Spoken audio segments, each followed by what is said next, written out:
Entonces, como les decía, chicos, vamos a ver la médula ósea, qué es el tejido de la médula ósea y cómo se hace el aspirado y toma de muestra. ¿Ustedes saben quién me dice algo que creen que saben que es la médula ósea? Ah, que empecemos.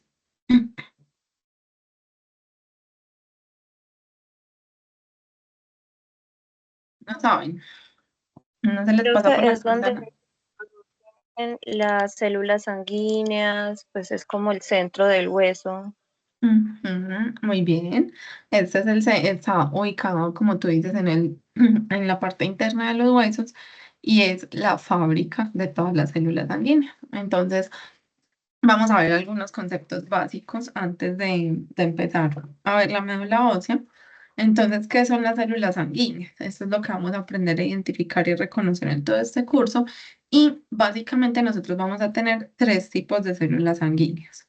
El primero de ellos son los glóbulos rojos, que si vemos en el microscopio, las células rojas son células que no tienen núcleo y que tienen una depresión o un espacio vacío en su interior. Entonces vamos a ver qué son esos que les estoy señalando en yo les pongo. Estos serían todos los glóbulos rojos. ¿Listo? Los glóbulos blancos son células que tienen núcleo y que tienen una función o varias funciones específicas a nivel periférico, como la defensa de infecciones, inflamación, alergias, entre otras, y las vamos a ir revisando en el transcurso de estas clases. Dentro de los glóbulos blancos tenemos cinco tipos, que son los monocitos, linfocitos, eosinófilos, neutrófilos y basófilos. Este, por ejemplo, es un neutrófilo y los diferentes tipos vamos a ver cómo se identifican en la sangre. Y por último tenemos las plaquetas, que las plaquetas son unas celulitas o unos fragmentos de células muy pequeños, esta que les señalo, esta que les señalo, y son fragmentos de citoplasma de una célula precursora que se llama megacariocito. Y la principal función de las plaquetas es en la coagulación, en la hemostasia. ¿Listo? Entonces así es como vamos a ver cuando estemos observando al microscopio las células sanguíneas. La médula ósea es entonces ese órgano hematopoyético responsable de la producción de las células y la hematopoiesis es el proceso a través del cual se producen las células. Es un proceso continuo que se da durante toda la vida y regulado. ¿Regulado por qué? Por factores ambientales, por eh, hormonas, por muchas cosas. Vamos a ver que se regula este proceso. Y aquí se producen todas las células sanguíneas. Entonces, si vemos y comparamos lo que vemos, bueno, eso lo tengo acá más adelante. Enseguida les muestro. Y otro concepto es la diferenciación y maduración celular. Entonces va a ser el proceso por el cual las células parten de una célula madre indiferenciada y se generan todos los tipos de células especializadas que tenemos en el cuerpo. Entonces lo que les iba a decir, vamos a tener entonces dos tipos de tejidos en los que vamos a ver células hematopoyéticas. Dos que les voy a enseñar hoy, porque por ejemplo en los ganglios también vemos células hematopoyéticas, en el timo, en el vaso, y eso luego lo van a revisar. Entonces, si vemos la médula y la sangre periférica, en la médula, que es una muestra que se toma por una aspiración directa del hueso, esto lo hace un médico, ¿qué vamos a ver? Si vemos bajo el microscopio, gran cantidad de células porque es la fábrica, ¿cierto? En la fábrica tenemos muchos tipos de células que son células inmaduras y células que van madurando, por ejemplo, estas que les señalo, son las que van a salir a la sangre periférica. Al final de los laboratorios que vamos a tener, ustedes van a tener la capacidad de darle nombre y apellido a todas estas células. Ese es el objetivo, que ustedes aprendan a identificarlas, ¿listo?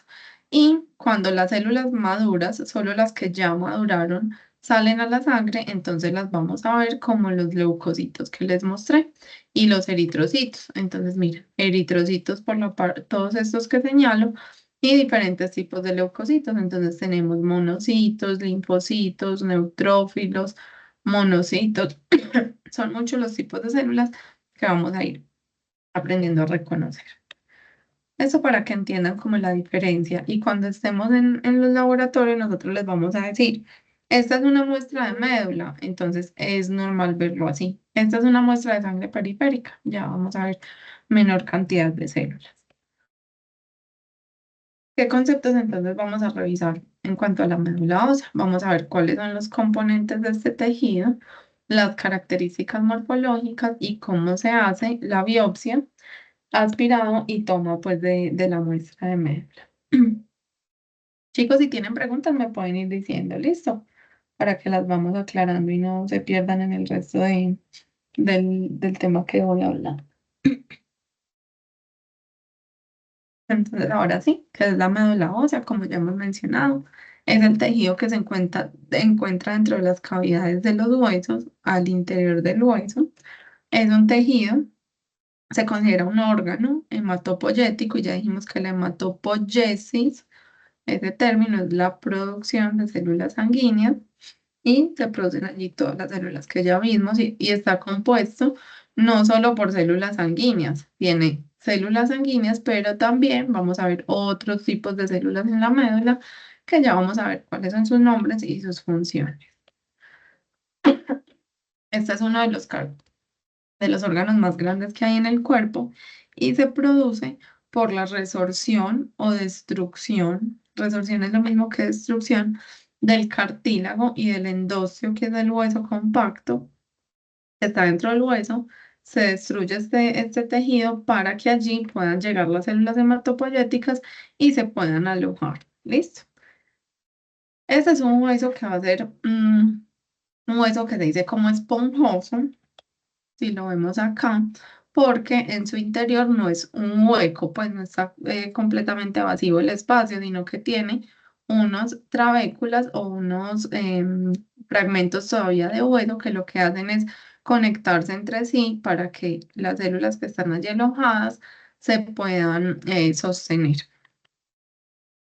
Y, y por lo tanto, entonces es una matriz tridimensional, que ya dijimos que le da soporte estructural a las células. La médula ósea está, perdón chicos, por la tos. La médula ósea tiene dos componentes, la médula roja y la médula amarilla. La médula roja entonces va a estar formado por células sanguíneas, solo células sanguíneas. Y la médula amarilla está formado por otros tipos de células que cumplen funciones también en la hematopoiesis. Algunas de ellas son adipocitos, células mesenquimales y macrófagos. Ahorita vamos a verlos todos. ¿Cómo se ve una biopsia? Si la vemos, si hacemos un corte, ahorita les muestro cómo se toma esta muestra. Entonces, en la parte externa, esto va a ser hueso. Este es el hueso compacto que está al exterior de los huesos, valga la redundancia, este es el tejido óseo compacto. Y al interior, entonces, vamos a ver células hematopoyéticas y las trabéculas. Es decir, si hiciéramos este corte como se muestra aquí, entonces lo que les acabo de mostrar es el hueso exterior, las células que se alojan dentro y las trabéculas, ¿listo? Entonces ya dijimos que tenemos dos tipos, dos componentes, médula roja, todas las células sanguíneas, y médula amarilla, todas las demás células. Se llama médula amarilla, pero no quiere decir que las células sean de color amarillo, ¿cierto? Es porque está compuesto por muchos tipos de células, pero las principales o las que más espacio ocupan son los adipocitos, que son células grandes que contienen grasa. Y acá en las representaciones las vamos a ver así amarillitas, pero ahorita les muestro que cuando coloreamos no las vamos a ver amarillas, sino que se ve un espacio blanco, pero sabemos que esas son las vacuolas de grasa que tiene la médula.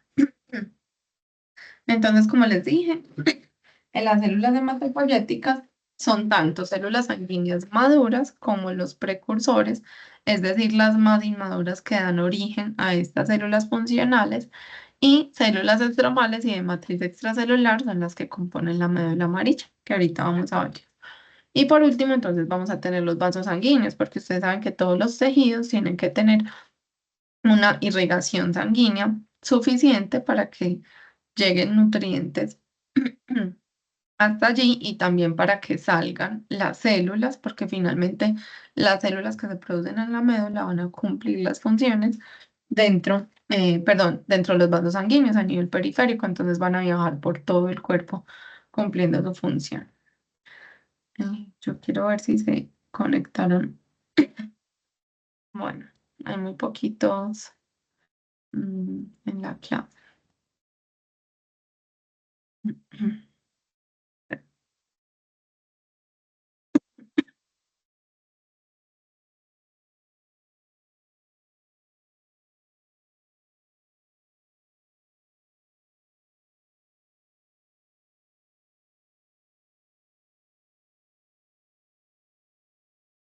Chicos, ¿tienen dudas o preguntas hasta acá? Vamos bien.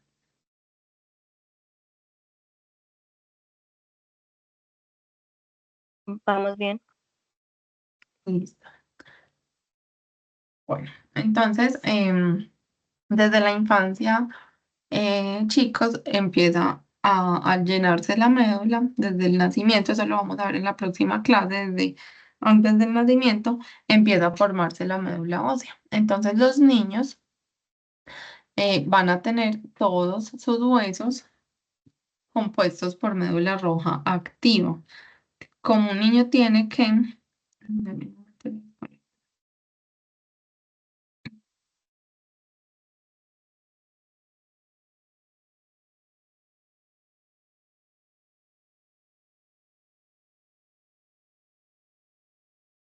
Entonces, como los niños tienen que tener una gran producción de células, por eso en ellos la médula roja va a estar activa en todos los huesos del cuerpo. Sin embargo, entre los 5 y los 7 años se empieza a ocupar una parte de la médula ósea por adipocitos, por las células de la grasa.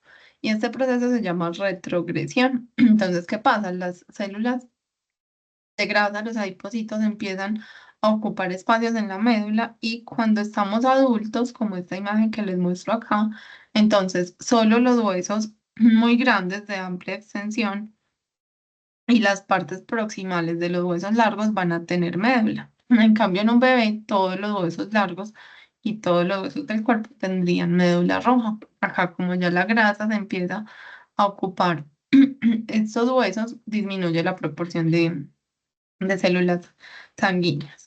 Sin embargo, este proceso se puede revertir cuando hay una demanda incrementada de células. Es decir, si yo, por ejemplo, tengo una hemorragia muy severa o una pérdida excesiva de sangre, entonces se le da señales a la fábrica, a la médula ósea, de que se necesitan producir con más rapidez y mayor cantidad de células. Entonces, otra vez, todos los huesos se van empezando a ocupar por células sanguíneas. Entonces, el,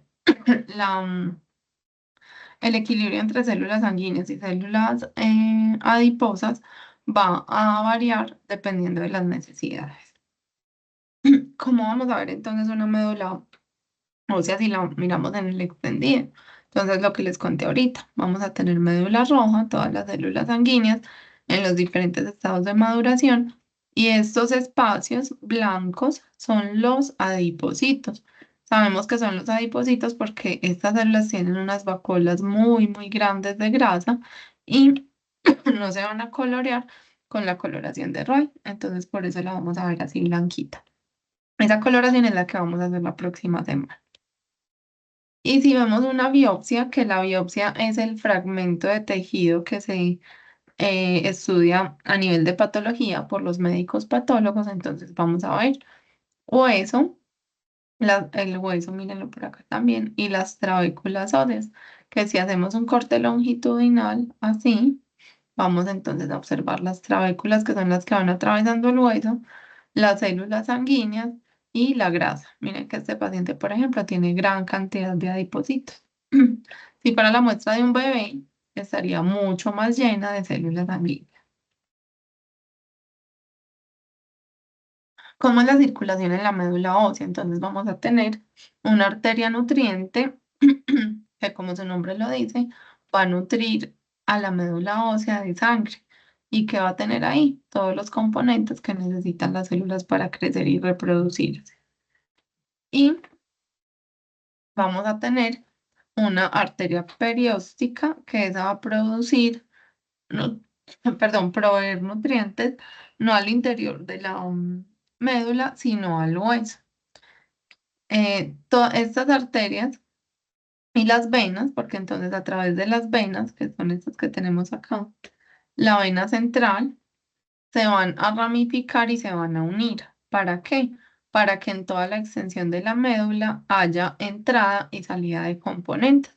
Estas ramificaciones de la médula entonces se van a llamar sinusoides. Miren cómo se unen ambas y generan esos sinusoides. Eso es muy importante para que toda la médula, como les digo, tenga irrigación sanguínea.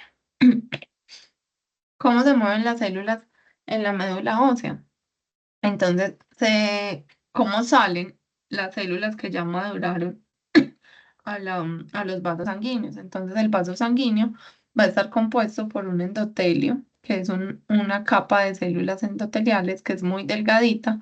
Si ustedes las ven acá, son estas que estoy señalando, y esas células endoteliales se van a unir por sus citoplasmas. Estas células, cuando hay una señal de que una de las células que están dentro de la médula necesita salir, se van a contraer y van a permitir el paso de la célula a través de un poro. Todo esto se ha mediado por receptores entre las células sanguíneas que ya van a salir y los, las células endoteliales. Y acá entonces vemos el vaso sanguíneo. Miren que tiene muchos glóbulos rojos, más poquitos leucocitos, pero son estos los que van a cumplir la función a nivel periférico. Miren acá el mayor aumento, el núcleo de esa célula endotelial, el epitelio y el citoplasma. Entonces a través de los poros es que van a salir las células. Como ya les mencioné, entonces la médula roja son células hematopoyéticas y cada una de las células hematopoyéticas va a tener un nombre y apellido. Hoy no voy a ahondar mucho en la médula roja porque en la clase de la próxima semana y en los próximos laboratorios, entonces vamos a identificar cada una de ellas. El día de hoy, entonces vamos a revisar las células que componen la médula amarilla, ¿listo? Y la médula roja la dejamos para los laboratorios siguientes. También les quiero mencionar que en la médula, entonces las células van a tener una ubicación muy importante y de eso va a depender también la función que las células cumplen dentro de la médula ósea. Entonces, las células que están más cercanas al hueso van a ser los osteoblastos, por ejemplo, que son células que producen esa matriz ósea, al igual que los osteocitos que están dentro del hueso, y las células más inmaduras, que son las que están en menor cantidad en la médula, van a estar siempre de forma como muy guardadita en un nicho protegido por el hueso y estas no van a salir a la circulación. A medida que las células maduran, entonces se empiezan a acercar a los sinusoides y a ese endotelio para poder salir. Estas son las células inmaduras. Tenemos una estructura muy importante que se da en la médula ósea, que es la isla eritroblástica. Esto se los voy a mencionar ahorita para que lo tengamos muy presente, que es una estructura que se da para reciclar ciertos componentes que se generan en esa maduración. Ahorita lo vemos. Los megacariocitos son células muy grandes que están en la médula ósea. Miren, esta es una célula muy gigante y su función es producir las plaquetas. Recuerdan que en la primera diapositiva les dije que las plaquetas son fragmentos muy pequeños de un citoplasma que cumplen función en en la coagulación. Entonces, esta es la célula que produce las plaquetas y son estos fragmenticos del citoplasma que salen a la sangre periférica. Entonces, esta célula únicamente la vamos a ver dentro de la médula ósea, porque por su gran tamaño no es capaz de atravesar este poro que se hace entre las células endoteliales. Por el contrario, lo que se va a liberar a través del poro son las plaquetas, que son los fragmentos del citoplasma de la célula. En el microscopio la vamos a ver muy linda en el primer laboratorio que vamos a tener de morfología. Y el resto de células, células intermedias, van a estar, como ya les dije, distribuidas en toda la médula. Acá hay otra representación de lo que les dije. Miren que el megacariocito es una célula muy grande que no es capaz de atravesar el poro, pero produce plaquetas que se fragmentan y salen a la circulación. Tenemos adipocitos, tenemos células sanguíneas y acá en la biopsia entonces es donde podemos ver los vasos sanguíneos. En la coloración que nosotros hacemos de una gota de sangre de la médula no vamos a ver el vaso sanguíneo. ¿Dónde vamos a ver el vaso sanguíneo? Cuando hacemos un corte de todo el tejido. Entonces miren que acá está el vaso sanguíneo, células endoteliales y estas son las células que salen a través de la médula, perdón, a través del endotelio para salir a la circulación. Entonces ahora sí, ¿qué es la médula amarilla? Chicos, ¿tienen dudas? ¿Vamos bien?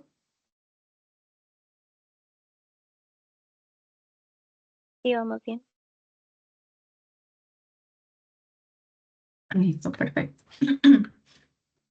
Entonces, ¿por qué va a estar formada la médula amarilla? Va a estar formada por dos componentes, que son células estromales y matriz extracelular. Al conjunto de estas dos también se le va a dar el nombre de microambiente. Entonces, médula ósea amarilla y microambiente son sinónimos y están formados por dos componentes, por células y por matriz extracelular. La función de estas va a ser muy importante y entonces una es dar soporte a las células hematopoyéticas y también la regulación de la hematopoiesis. Entonces el microambiente o la médula amarilla juega un papel indispensable en la producción en la nutrición y protección de las células madre. ¿Qué creen ustedes que son las células madre o qué saben de las células madre? Son las que permiten como el crecimiento de nuevas células. Mm. Estas, como su nombre lo dice, son las mamás y de ellas es donde van a nacer las otras celulitas que van a salir por fuera de la médula. Entonces, como les dije, estas células madre o las células más inmaduras están en muy poquita proporción en la sangre y por eso están en la médula ósea en un nicho o en un espacio que debe ser muy guardado, o sea, no muy cercano a los vasos sanguíneos porque estas células no pueden salir de allí. Su función es que permanezcan siempre dentro de la médula ósea para estar constantemente produciendo células hijas. Entonces, el microambiente o las células estromales, mírenlas acá, van a proteger muy bien esas células madre. Esta es la célula madre y las demás células van a estar cercanas a ellas protegiéndolas, ¿listo? Por ejemplo, cuando se hace trasplante de médula ósea, lo que se hace es estimular a estas células a que se salgan a la circulación y se pueden trasplantar o poner a otro paciente enfermo. En esos casos, entonces hay que usar factores estimulantes para que ellas se multipliquen y salgan por los vasos sanguíneos. Pero en condiciones normales, ellas siempre van a permanecer dentro de la médula.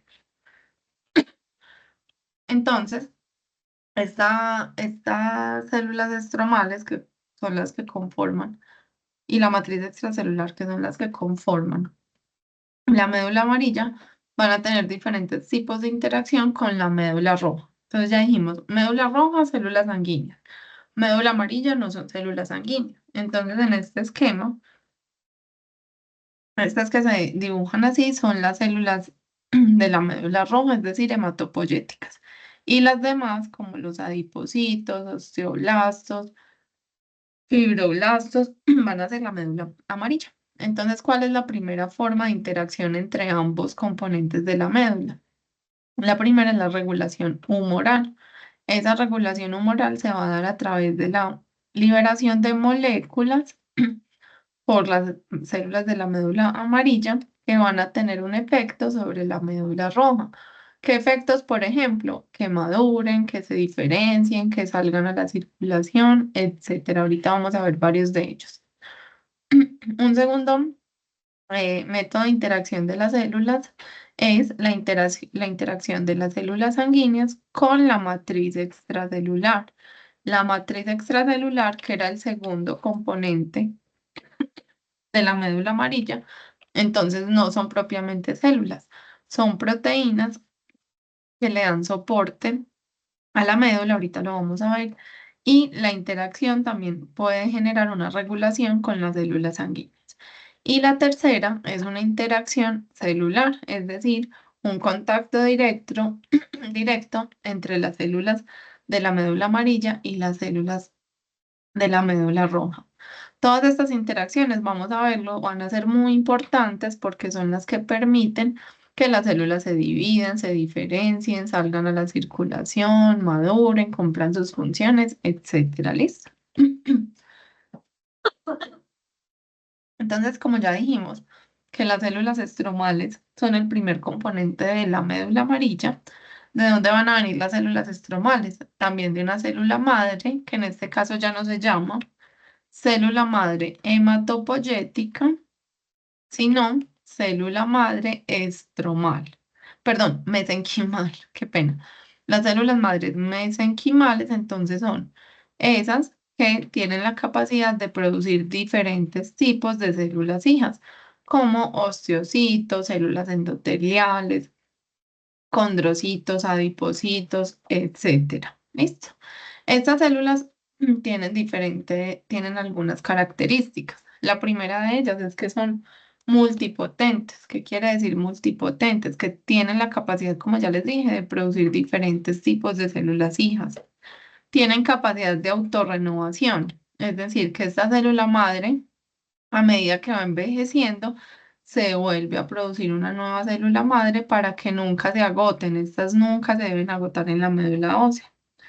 Y como ya les dije, están presentes en baja proporción dentro de la médula. Entonces, ¿cuáles son esas células estromales que tenemos en la médula ósea que componen la médula amarilla? Osteoblastos, adipocitos, fibroblastos, células endoteliales, células reticulares, células estromales perivasculares. Y vamos a ver cada uno de ellos. Los osteoblastos entonces van a ser las células encargadas de sintetizar la matriz ósea.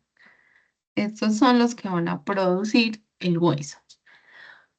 Aparte de producir el hueso, van a tener una función de regulación de la hematopoiesis. ¿Cómo van a regular la hematopoiesis o cómo regulan a la médula roja? Produciendo citoquinas que van a aumentar positivamente la cantidad de células o las van a disminuir. Si estamos hablando que se producen citoquinas como factores de crecimiento, interleuquina 1, interleuquina 6, entonces, ¿cuál es el mecanismo de regulación entre la médula amarilla, en este caso los osteoblastos, y la médula roja, de las que acabamos de ver?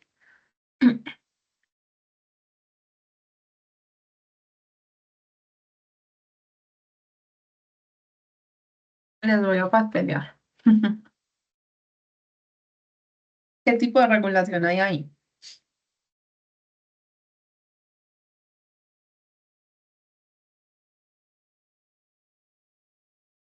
Chicos, ¿están presentes?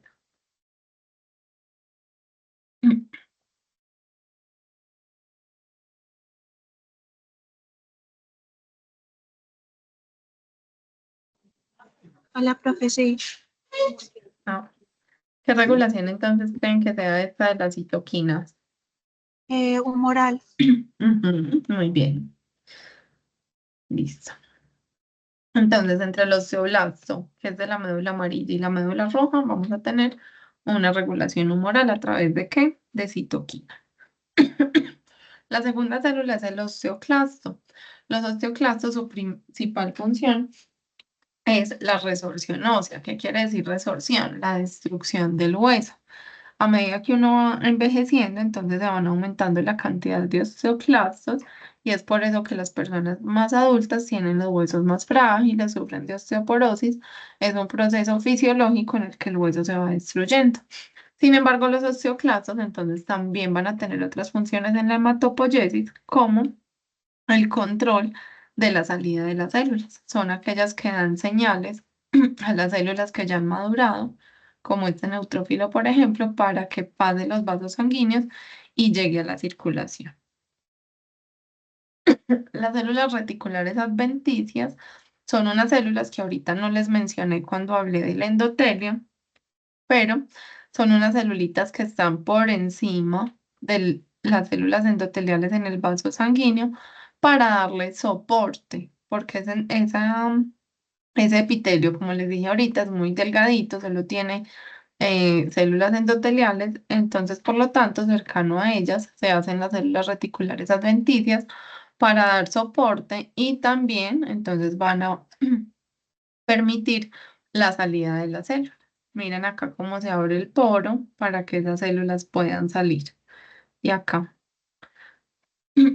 También estas células reticulares van a producir interleuquinas como interleuquina 5, 7 y factor estimulante de colonias. Entonces, por lo tanto, también va a haber una regulación humoral en el que estimulan la producción de células sanguíneas.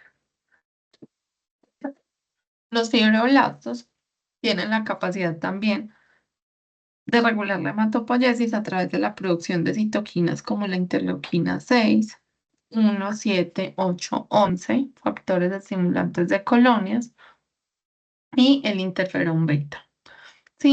También estos fibroblastos van a tener una función muy importante que ahorita se los voy a volver a preguntar y es la producción de la matriz extracelular. Recuerden que la matriz extracelular era el segundo componente de esa médula amarilla. ¿Y por qué está compuesta la matriz extracelular? Por varias proteínas que ahorita las vamos a ver. Entonces, que no se nos olvide, ¿quién produce la matriz extracelular? Los fibroblastos. Y por lo tanto, entonces, van a regular la hematopoiesis porque son estas moléculas las que le van a dar soporte a las células sanguíneas. Las células endoteliales, como ya las vimos, entonces son las que forman ese epitelio delgado de los vasos sanguíneos para permitir la salida de células y el ingreso de nutrientes a la médula ósea. Y los adipocitos son los que vimos al principio, son los que más vamos a observar en una médula. Son células grandes que tienen su núcleo y todos sus componentes intracelulares y adicionalmente tienen una vacuola muy grande llena de grasa. Y se relaciona con la edad también. A medida que aumenta la edad, aumenta la cantidad de adipocitos y por lo tanto disminuye la cantidad de células sanguíneas. Los macrófagos son otro tipo de células que ahorita recuerdan que les mencioné las islas eritroblásticas. Las islas eritroblásticas entonces van a estar compuestas por un macrófago. Un macrófago es una célula especializada que tiene la capacidad de fagocitar. ¿Qué es fagocitar? Coger o comerse partes que encuentra en el ambiente y reciclarlas. Entonces en la médula el macrófago se rodea de un montón de células. Cuando los glóbulos rojos maduran, pierden el núcleo. Sale el núcleo de la célula para que lleguen a hacer esto, este eritrocito. Esto se los vamos a enseñar muy bien en el laboratorio. Entonces, cuando las células maduran y pierden el núcleo, el macrófago fagocita esos núcleos para reciclar sus componentes, principalmente el hierro. ¿Para qué? ¿Para qué lo reciclan? Para tener reservas de hierro suficiente y producir nuevamente células sanguíneas. ¿Listo? Entonces, ¿cómo será la interacción? El tipo de interacción acá va a ser una interacción de célula a célula porque hay un contacto directo entre ambas. Este es el macrófago y estos son los eritroblastos.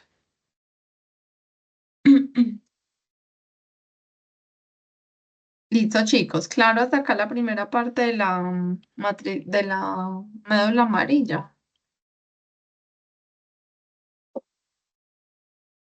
Recuérdenme los dos componentes de la médula amarilla, por favor. ¿Cuál es el primero?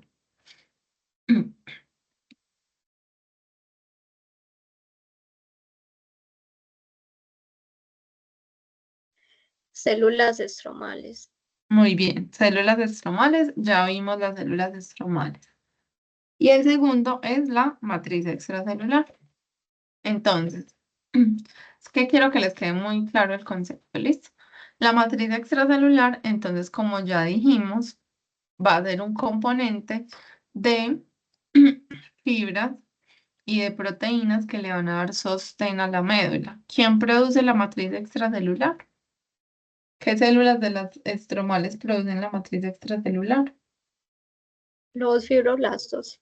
Ajá, muy bien. Entonces, miren que un componente produce el otro. Entonces, los fibroblastos van a liberar estas moléculas como la fibronectina, reticulina, colágeno, heparansulfato, ácido hialurónico, que son estas que vemos acá. Las fibras son fibras elásticas y fibras de colágeno y todas esas proteínas que van a darle sostén a la célula. Las fibras de reticulina, entonces, son una malla de fibras que se extienden en la médula y se anclan al hueso. Entonces, por esto es que permiten darle sostén a las células.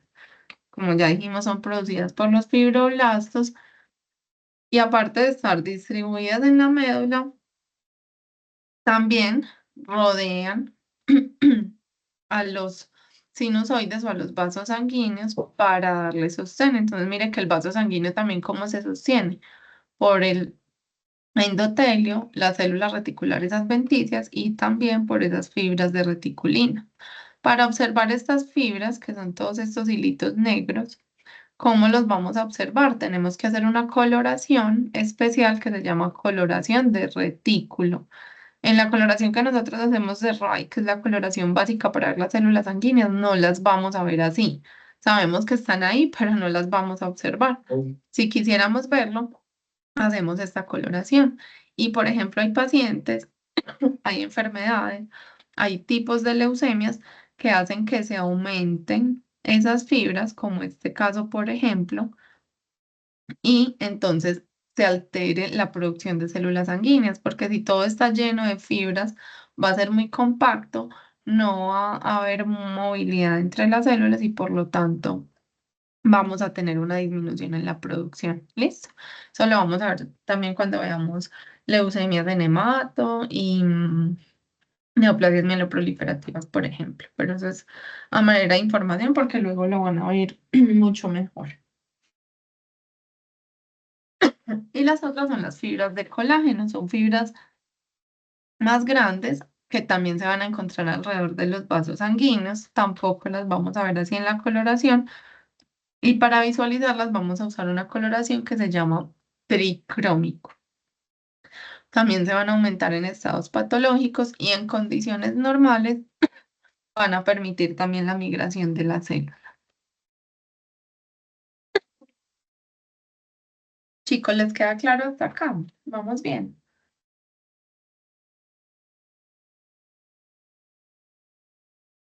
Ya vimos entonces qué es la médula, qué es la hematopoiesis, por qué está compuesta esa médula, que hay dos tipos de componentes. La médula roja, que es la que vamos a ver durante las otras clases, y la médula amarilla, que está compuesta por células estromales y por la matriz extracelular. Y ahora, entonces vamos a ver cómo se toma la muestra de médula ósea, cómo se logra obtener un aspirado y una biopsia para hacer los estudios necesarios. Entonces vamos a ver cuáles son las indicaciones clínicas para hacer esta toma de muestra, porque no le vamos a tomar a cualquier paciente, así como hicimos nosotros el lunes, no lo vamos a hacer por aprender, sino que hay condiciones dónde se hacen, cuál es el procedimiento y cuáles son las muestras que obtenemos y las pruebas que se hacen de esa médula. Entonces, ¿para qué hacemos una médula? Primero, como diagnóstico. ¿Diagnóstico de qué? De enfermedades. Entonces, por ejemplo, cuando el paciente tiene una citopenia, quiere decir que se disminuye la cantidad de células en la sangre periférica. Es decir, encontramos anemia o encontramos plaquetas bajitas y no hay una explicación a eso. Se toma una médula ósea porque como la médula es la fábrica, necesitamos saber si el problema viene desde ahí. También cuando hay células anormales o inmaduras en sangre que pueden ser sugerentes de una leucemia. Em, Evaluación de enfermedades metabólicas, entre otras, que esas las vamos a ir viendo en las leucemias. ¿Para qué más hacemos una médula ósea? Para estadificar una enfermedad. Entonces, luego de que diagnosticamos que el paciente tiene una enfermedad, necesitamos saber el grado de esa enfermedad. Me explico, por ejemplo, hay tipos de cáncer que se ven en los ganglios, eso se los va a explicar la profe Tatiana. Entonces, la enfermedad empieza en el ganglio, puede ser en los ganglios que tenemos a nivel axilar o en la ingle o en el cuello. Y normalmente esas enfermedades que pueden ser solo localizadas en los ganglios también pueden llegar hasta la médula ósea. Entonces, si el médico diagnostica que hay un tipo de cáncer en un ganglio, toma una muestra de médula ósea para saber si la enfermedad está más avanzada. Si ya llegó a médula ósea, quiere decir que está más avanzada. O, por ejemplo, para detectar metástasis, hay tumores como el cáncer de mama, el de próstata, muchos tipos de cáncer pueden hacer metástasis dentro de la médula ósea. Entonces, si se sospecha esa metástasis, también se puede tomar una médula ósea para ver si ha llegado la enfermedad hasta, hasta allí. Y para monitorizar la enfermedad. Entonces, pacientes que ya tuvieron un diagnóstico de leucemia, de linfoma, un diagnóstico hematológico y se les hace tratamiento como quimioterapia o incluso trasplante, constantemente se les deben estar tomando muestras de médula ósea, más o menos cada 3 meses, 6 meses, dependiendo pues del protocolo médico, para mirar si la enfermedad sigue latente, si el paciente se ha curado o si el paciente recae en su enfermedad. Entonces, miren que son eh, criterios muy definidos y cuando se excluyen otro tipo de cosas que se toma la médula ósea. No a todos los pacientes se les toma médula, primero se hacen otro tipo de exámenes antes de llegar a tomar este tipo de muestra. ¿Cómo se debe abordar entonces un paciente que tiene una sospecha de una enfermedad hematológica? ¿Qué nos dice la Organización Mundial de la Salud?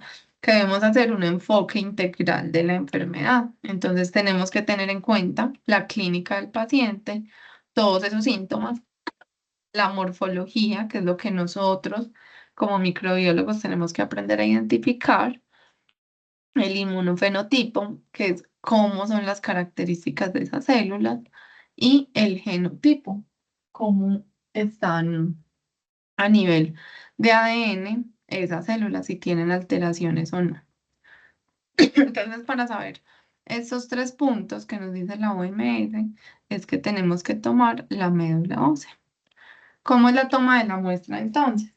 La toma de la muestra en pacientes adultos, que es el paciente que se muestra en esta imagen, se va a hacer en los huesos más grandes. ¿Por qué creen que se hace, por ejemplo, en este hueso y no en el brazo o en el fémur? ¿Qué dijimos ahorita? Profe, por la densidad ósea. Ujú. Porque recuerden que a medida que vamos envejeciendo, la médula se va ocupando por grasa. Entonces, en los huesos largos ya no hay tanto tejido hematopoyético, por eso se toman estos huesos más grandes. El sitio de elección, el mejor sitio para tomar una muestra de médula ósea es la pelvis, en la parte, en la parte trasera de la pelvis, porque ya les voy a mostrar por qué no tiene órganos ni vasos sanguíneos muy grandes cercanos. Entonces es un procedimiento que tiene menor cantidad de complicaciones. Entonces se usa una aguja grande, ahorita se las voy a mostrar, y tengo una que les voy a llevar al laboratorio para que vean cómo es. Se pone esta aguja, se atraviesa el hueso cortical, que es un hueso muy duro. El médico tiene que tener mucha fuerza para hacer estos aspirados y realmente la punción es muy dolorosa para los pacientes porque es con mucha fuerza para poder atravesar ese hueso, y cuando llega al tejido que tiene trabéculas y células, entonces se hace una aspiración con una jeringa. Enseguida les voy a mostrar un video. Como les decía, entonces, ¿cuáles son los sitios de la toma de la muestra? El ideal, la cresta ilíaca posterior. El paciente se puede acostar así, hacia abajo o también de lado en esta posición que facilita al médico tomar la muestra. La pelvis es un gran reservorio de los tejidos, es de fácil acceso, como les decía, y no hay grandes venas ni órganos cercanos. Por el contrario, si se hace en la cresta ilíaca anterior, o sea, a la parte frontal de la pelvis, entonces hay más riesgo porque por acá sí pasan vasos sanguíneos más grandes y tenemos órganos más cercanos. ¿Cuándo se hace en la cresta ilíaca posterior? Perdón, anterior. Cuando no se puede hacer acá, por ejemplo, en pacientes muy obesos. Porque como los pacientes que son muy obesos tienen un tejido adiposo mucho más grande y músculo, entonces no logramos con la aguja llegar hasta el hueso, por eso se hace acá. También se puede hacer en el esternón, porque también es un hueso de mayor extensión que tiene suficiente cantidad de médula, pero es un sitio que para hacer la punción se requiere una persona con mucha experiencia. Porque creen que es muy delicado tomar esta muestra acá en el esternón. ¿Qué creen? Profe, por la movilidad, pues de Sí, pronto algún nervio. puede ser. Y más allá de los nervios es que ahí cercano al esternón tenemos órganos muy importantes, como los pulmones, el corazón. Entonces, imagínense puncionar uno de estos órganos, sería una condición gravísima. Por eso no se debería hacer en ese sitio, ¿listo? Y en la tibia o en los huesos largos se puede hacer en niños menores de 1 año, porque todos sus huesitos van a tener mucha médula. Entonces, como les mostré, cresta ilíaca posterior se tomaría de acá, en la cresta ilíaca anterior y en el externo. Esta es la aguja que se usa, se llama aguja Hamshiri. Tenemos una aguja para pacientes adultos, que obviamente es mucho más grande, y agujas pediátricas para los niños. Entonces les voy a mostrar.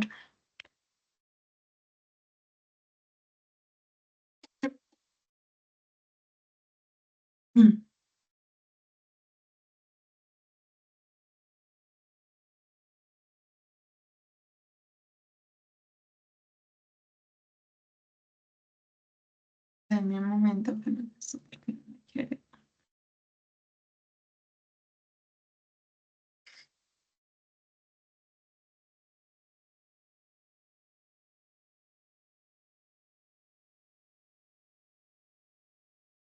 Bueno, chicos, entonces, esta es la aguja.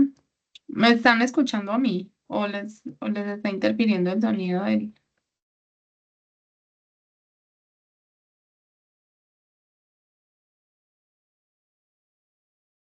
¿Sí me escuchan, chicos? Con el sonido del video.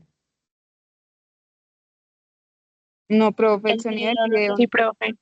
No, no me interesa que escuchen el video, solo que cuando esté reproduciendo me sigan escuchando a mí, porque en realidad yo soy la que les Ah, voy sí, profe. explicando. Listo. Entonces, miren las agujas, me devuelvo un poquito. Esta es la aguja. La aguja es grande, miren que es un calibre muy grande y tiene un bisel con mucho, pues, filo para poder funcionar el hueso. Entonces, esta aguja adentro se le va a retirar. Espérenme que ande el video. Se le retira la parte interna para que quede un espacio suficiente y pueda salir por allí la médula. Ahorita vamos a ver que esta partecita se usa para sacar la biopsia y esta para aspirar. ¿Listo? Entonces, primero tiene dos componentes. Acá se muestra un poquito lo de los viteles, que no nos interesa mucho.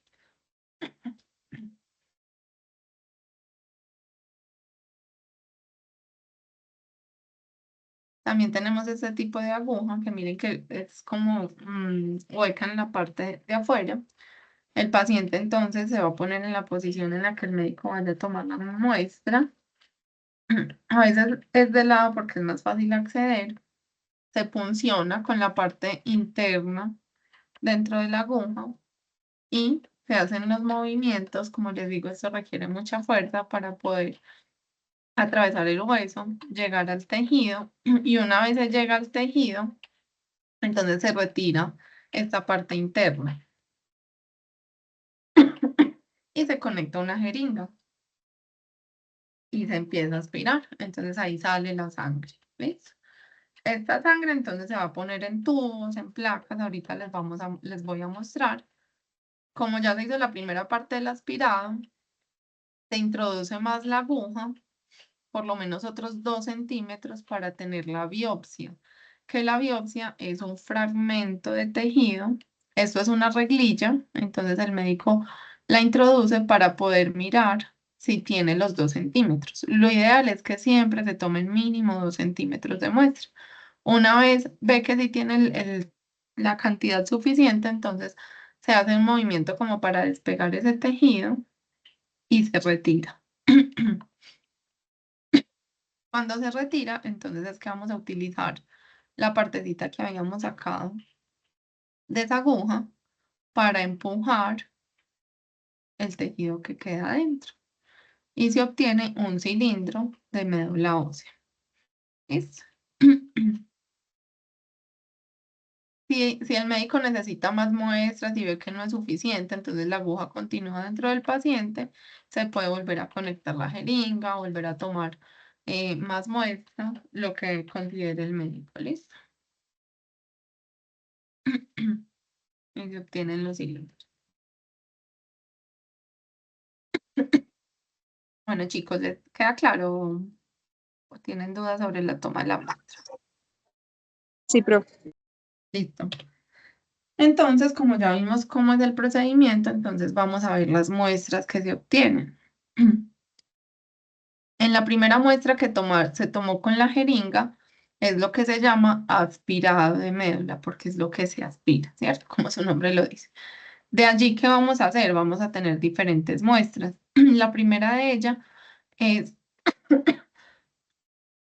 la muestra que se hace para el mielograma. ¿Qué es el mielograma? Son las placas que el médico en el mismo procedimiento sin anticoagulante va a poner la sangre en esos portaobjetos y los va a extender. Aquí es donde vamos a hacer coloraciones, como la coloración de Wright que vamos a aprender a hacer el lunes, y otro tipo de coloraciones para poder identificar las células.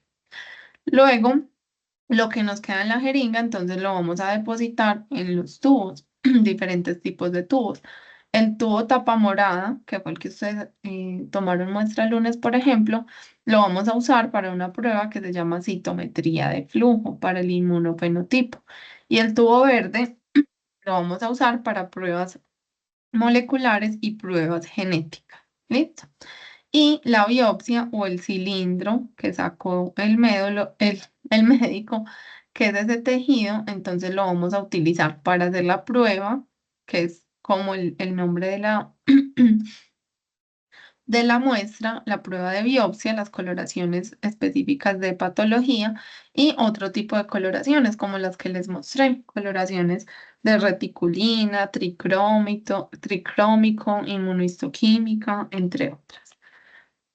Entonces vamos a ver cada una de ellas. Del aspirado, entonces lo primero que vamos a tener son las placas. Y esos extendidos se van a llamar placas para mielogramo. Al colorearlas con la coloración de Roy las vamos a ver así. ¿Qué son todos estos grumitos que vemos? Son las partículas. Recuerden que como la médula es la fábrica, va a tener gran cantidad de células. ¿Y cómo evidenciamos que hay gran cantidad de células? Porque miren que quedan como en esos grumos.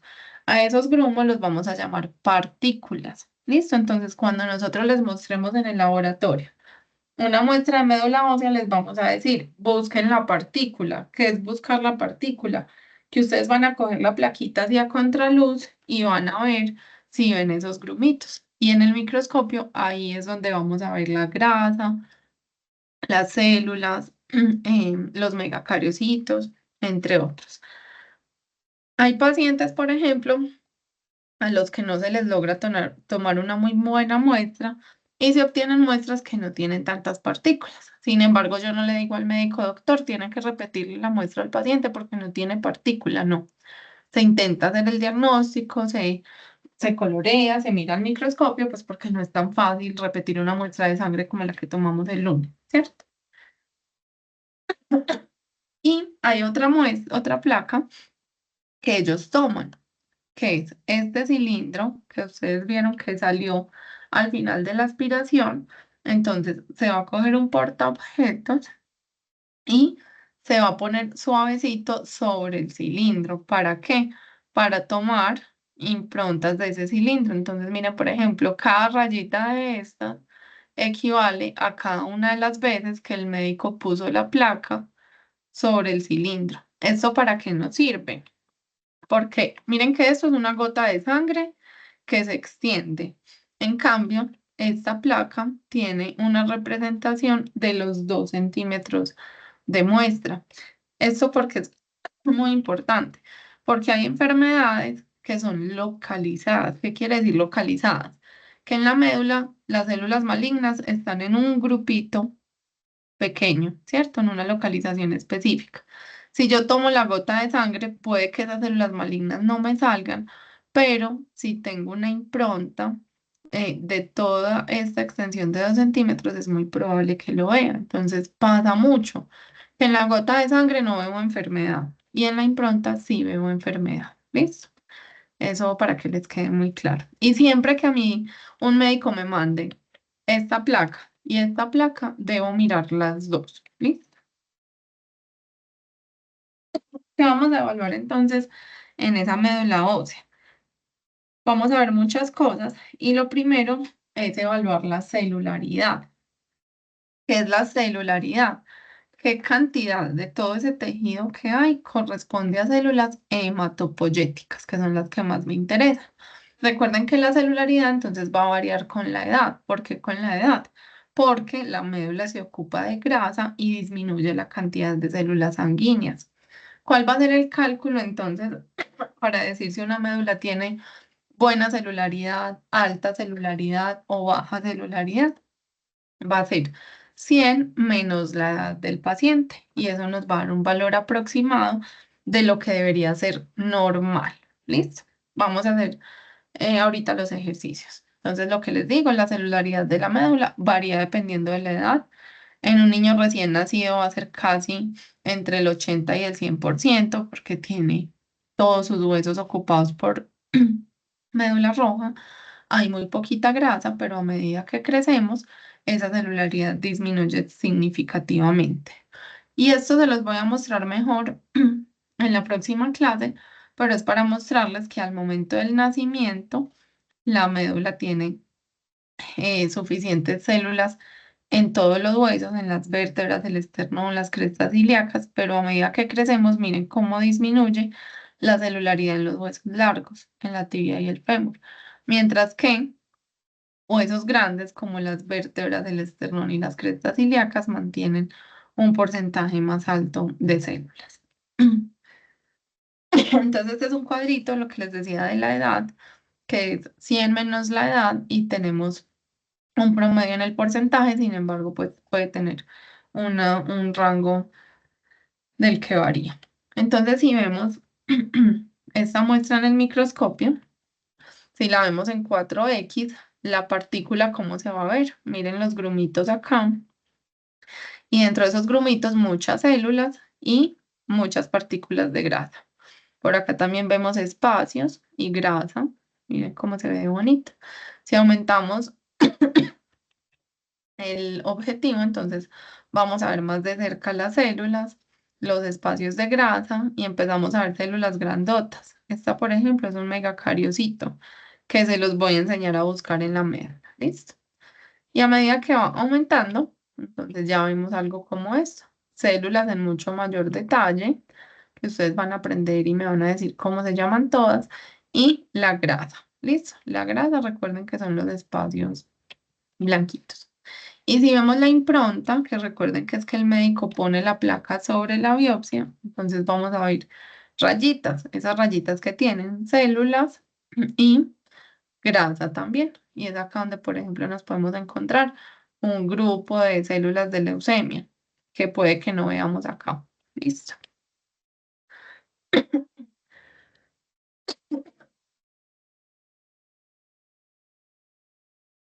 Entonces, si nosotros decimos que una médula es normocelular, quiere decir que para la edad que tenga ese paciente va a tener una cantidad adecuada o una relación adecuada de células y grasa. Si este paciente tiene 40 años, entonces resto 100 menos la edad que es 40 me da 60. Quiere decir que tengo 60% aproximadamente de células y 40% de grasa o espacios vacíos, porque no solo es grasa. A medida que crecemos se ocupa de grasa, pero también se quedan espacios con menos células. ¿Listo? Entonces esta es una médula normocelular para un paciente que tiene 40 años. Para este paciente que tiene 60 años, entonces 100 menos 60 nos da 40 y miren que disminuye significativamente la cantidad de células. Tenemos más grasa y más espacios vacíos que no tienen celulitas. ¿Qué querrá decir? Que una muestra es hipocelular. ¿Quién me dice? ¿Qué cree?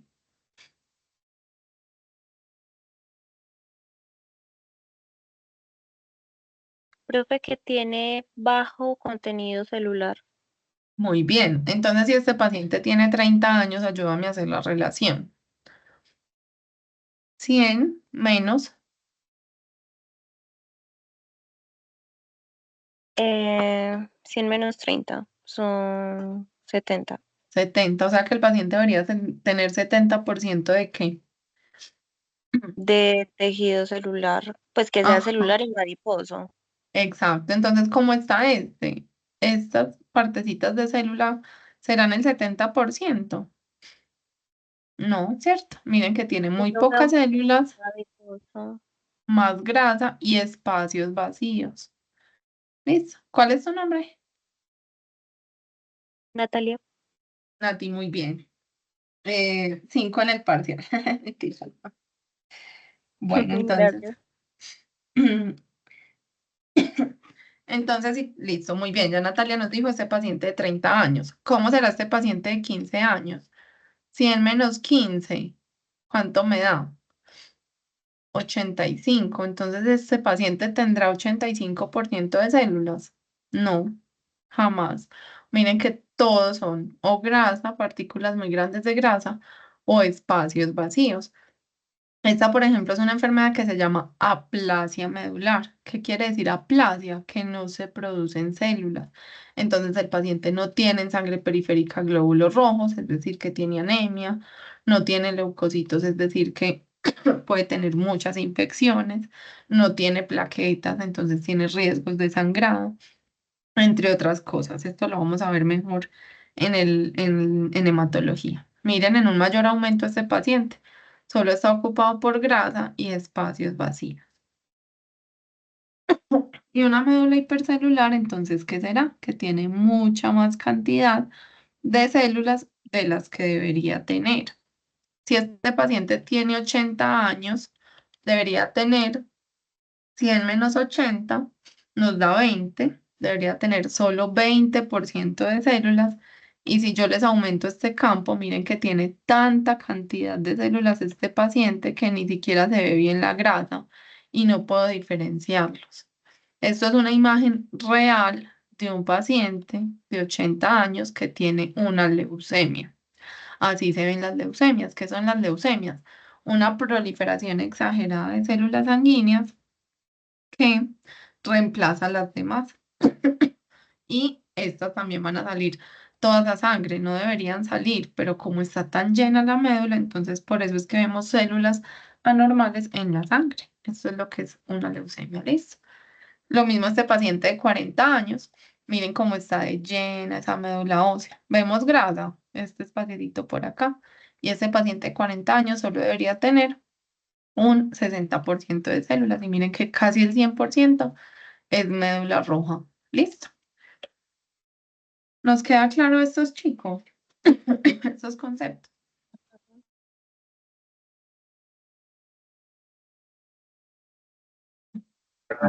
Sí, profe. Listo. Y si viéramos esto en una biopsia, que es, ya sabemos que la biopsia es ese cilindro de 2 centímetros que saca el médico y lo cortamos y le hacemos una coloración. Entonces, por ejemplo, esta sería una médula normocelular para un paciente más o menos de 40 a 50 años. Esta sería hipocelular, miren que todo es grasa, y esta hipercelular. Listo, miren que acá vemos las trabéculas del hueso, que son las que les mostraba. Sin embargo, esto solo se los traigo acá como para que aprendamos a identificarlo, porque estas muestras de biopsia solo las ven los patólogos. Nosotros como microbiólogos vemos estas, todas estas que hay acá, que son las muestras para el mielograma. ¿Listo?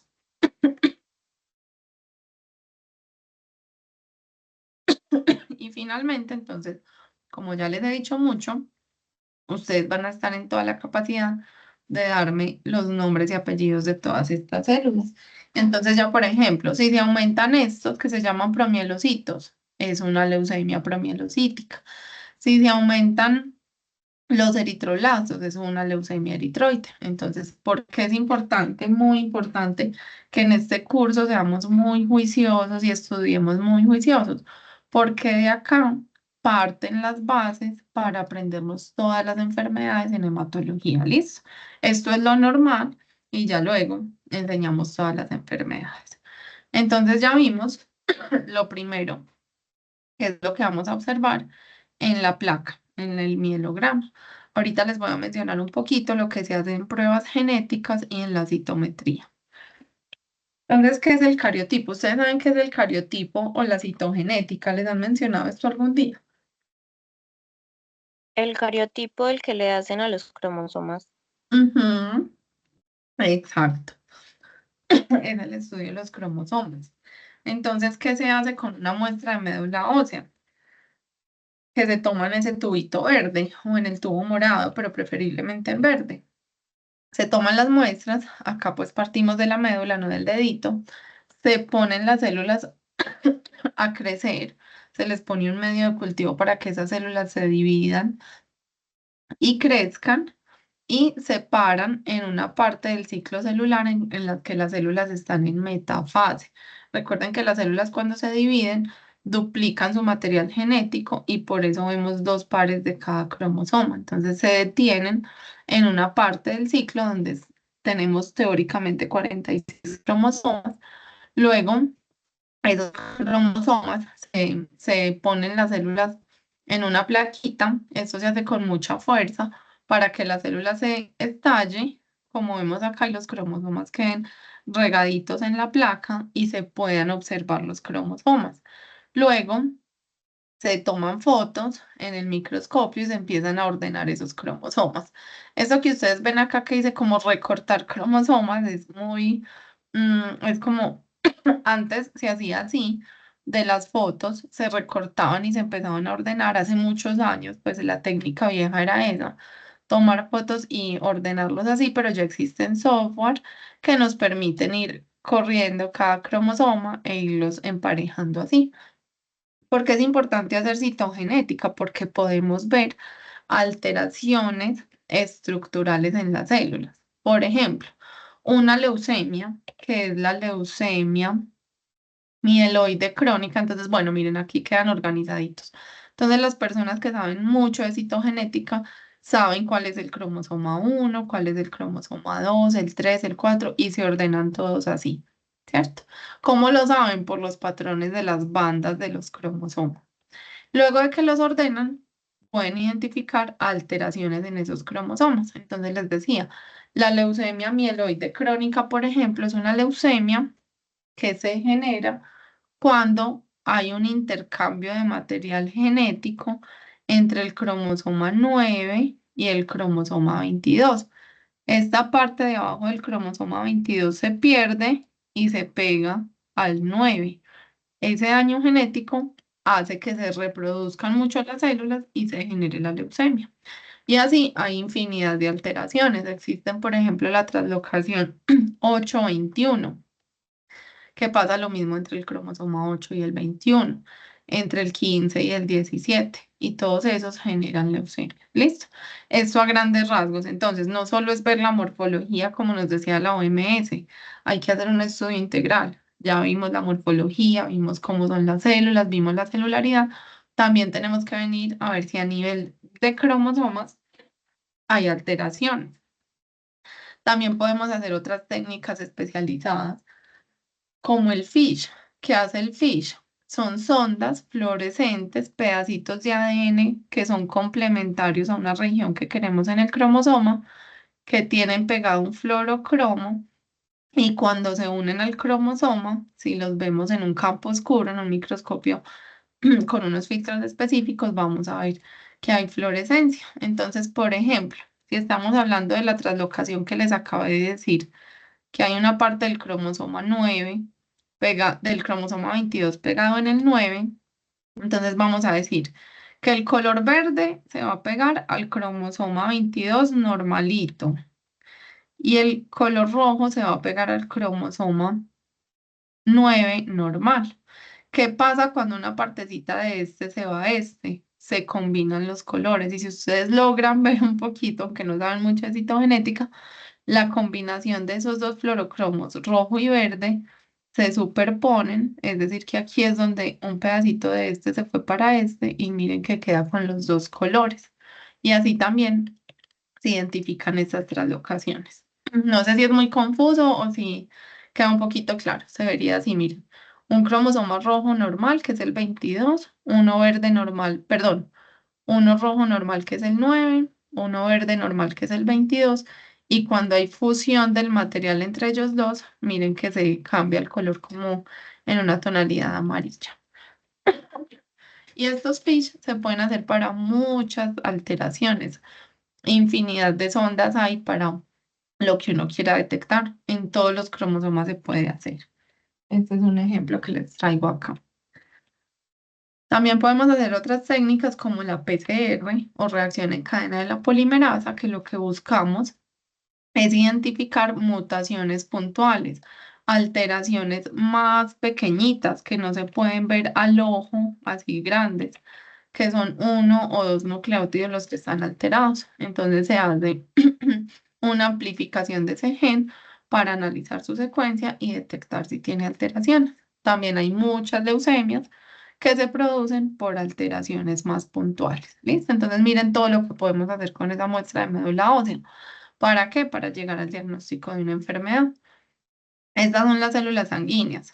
Miren todas las mutaciones que pueden existir de muchos tipos, que en hemato se las van a aprender y me pueden generar muchas enfermedades, como leucemia neutrofílica crónica, leucemia mastocítica, trombocitemia, entre muchas otras. Y el tercer tubito, la tercera muestra que tomamos, va a ser la muestra para citometría de flujo, que es un tubito morado generalmente. ¿Qué es la citometría de flujo? Es una técnica muy bonita y muy especializada que nos permite identificar con mucha precisión las células sanguíneas. ¿Cómo funciona? Funciona con el uso de anticuerpos. ¿Qué son anticuerpos? Son moléculas que se van a pegar a partes específicas de la célula. Y esos anticuerpos también van a tener pegaditos unas moléculas que van a fluorecer o que van a emitir luz cuando se excitan con un láser. Entonces la célula pasa, ya tiene los anticuerpos pegados, el láser incide sobre ella y va a generar luz de diferentes colores. Y tenemos unas partes del equipo que se llaman detectores que son capaces de captar la luz específica de esa célula y de acuerdo al anticuerpo que le hayamos puesto, sabemos qué tipo de célula es. Entonces, esto es más o menos así. La célula pasa por el láser y de acuerdo a sus características las podemos clasificar. Sabemos entonces que, por ejemplo, las células más pequeñas se llaman linfocitos, otras que son más grandes son monocitos y los neutrófilos. Esto lo vamos a ver luego con más detalle. Lo que les decía, entonces, antes de pasar la muestra por el equipo, vamos a ponerle a las células esas moléculas que van marcadas con fluorescencia. Si la célula tiene la molécula que a mí me interesa, va a captar la luz, entonces cuando pasa por el láser, va a generar luz. Muy poca luz si tiene muy poquitas moléculas. o mucha luz si tiene más, o nada de luz si no tiene ninguna molécula. Y se pueden mezclar muchos tipos de anticuerpos y voy a tener luz de muchos colores. Y el equipo, el sistema electrónico del equipo me va a permitir identificar cuántas moléculas se pegaron a esa célula y cuántas son específicas de cada una de ellas. ¿Les queda claro esto o muy enredadito? ¿O les vuelvo a explicar?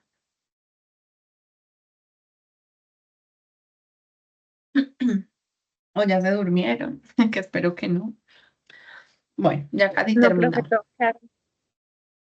Listo, muchas gracias. Bueno, y finalmente, entonces ya vimos qué se hace con la muestra que se toma en la jeringa. Estas tres cosas que ya vimos. Coloraciones, cariotipo, pruebas moleculares y citometría. Y luego con la biopsia, con ese pedacito de hueso de 2 centímetros, vamos a ver cómo se va a procesar esto, porque cómo vamos a llegar a poner esto en el microscopio. Entonces, es el procesamiento que se hace en el área de patología. Acá es como el proceso. El primero es la recolección de la muestra, entonces es una muestra que viene de la médula ósea. Se va a fijar. ¿En qué se va a fijar esa muestra? En formol. El formol es una molécula que permite mantener intactas todas esas características de la célula. Y en las muestras de médula ósea, adicionalmente, vamos a hacer un paso que se llama decalcificación, porque como ya vimos, la médula ósea está dentro del hueso, entonces es un tejido muy duro que para poder hacer los cortes, si no le quitamos ese calcio, no nos va a permitir procesarlo. La decalcificación se hace en una muestra de pulmón, de piel, de riñón, no, porque no es necesario, no son tejidos rígidos. En cambio, en las muestras de hueso sí se debe hacer. Entonces, luego de hacer la fijación y la descalcificación, se va a hacer una deshidratación de ese tejido y se va a poner en un bloque de parafina. No sé si alguna vez ha visto una muestra de biopsia, que son los pedazos de tejido metidos en unos bloques de parafina.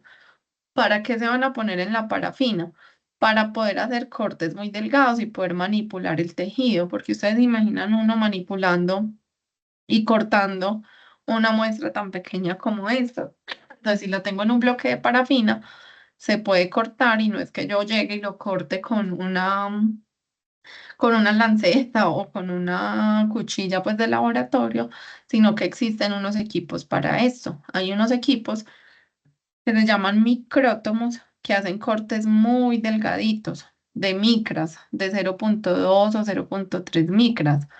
Y con estos cortes ya muy delgaditos, ponemos el tejido sobre un portaobjetos, lo coloreamos y ya lo podemos mirar en el microscopio. Entonces, así es como ya partimos de una muestra de tejido grande a poderlo observar a nivel microscopio. ¿Listo? A nivel microscópico. Y después de que se hacen las coloraciones, la coloración más usada en patología se llama coloración de hematoxilina de eosina. Los patólogos, recuerden que esto no lo hacemos nosotros, los patólogos van a observar las muestras así. Entonces van a ver células, van a ver grasa, van a ver megacariocitos, por ejemplo, y ya, de acuerdo a la coloración que usemos, es como podemos identificar las células. Entonces los patólogos saben muy bien diferenciar cada una de estas células. Acá les muestro cómo se ve el corte completo de ese tejido en la placa. Entonces, miren, esta es la parte más externa del hueso y esta es la parte interna, que si ustedes logran ver, se ven como unos caminitos, unas hileritas que recuerden que se llaman trabéculas óseas y dentro de ellas están las células y la grasa y las trabéculas le van a dar ese soporte a la médula ósea. Y se pueden hacer otro tipo de coloraciones sobre ese mismo tejido. Entonces, si el patólogo vio la primera coloración, encontró un grupo de células que le parecen malignas y que requieren coloraciones adicionales, o quieren evaluar las fibras de reticulina que eran las que veíamos ahorita.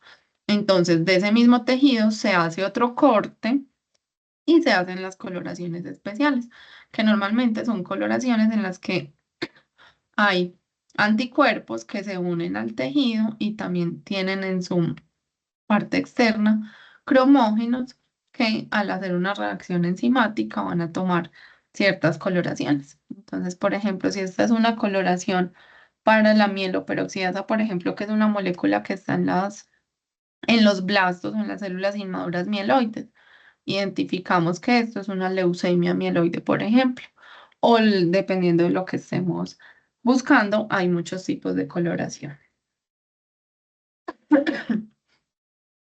Bueno, chicos, esto es lo que tenía hoy. No voy a ahondar más en la biopsia porque, pues, eso realmente no nos corresponde a nosotros, pero sí me interesa mucho que tengan como los conceptos. ¿Tienen alguna pregunta? ¿Les queda claro? ¿Quieren que les amplíe algo más de lo que mostramos? No, profe, todo claro. Ah, bueno, perfecto, niños. Entonces, es todo por hoy. Igual estoy atenta al correo si alguien tiene dudas, preguntas o quiere aclarar algo. También se los puedo aclarar a través del correo.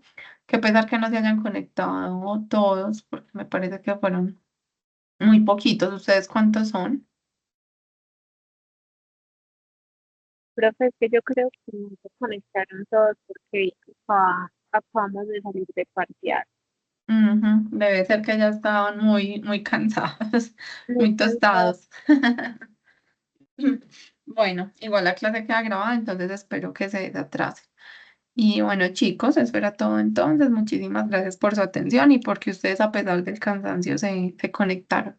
Nos vemos entonces el lunes, ¿listo? Este profe, Listo, gracias. profe, muchas gracias. Hasta Gracias, luego. profe.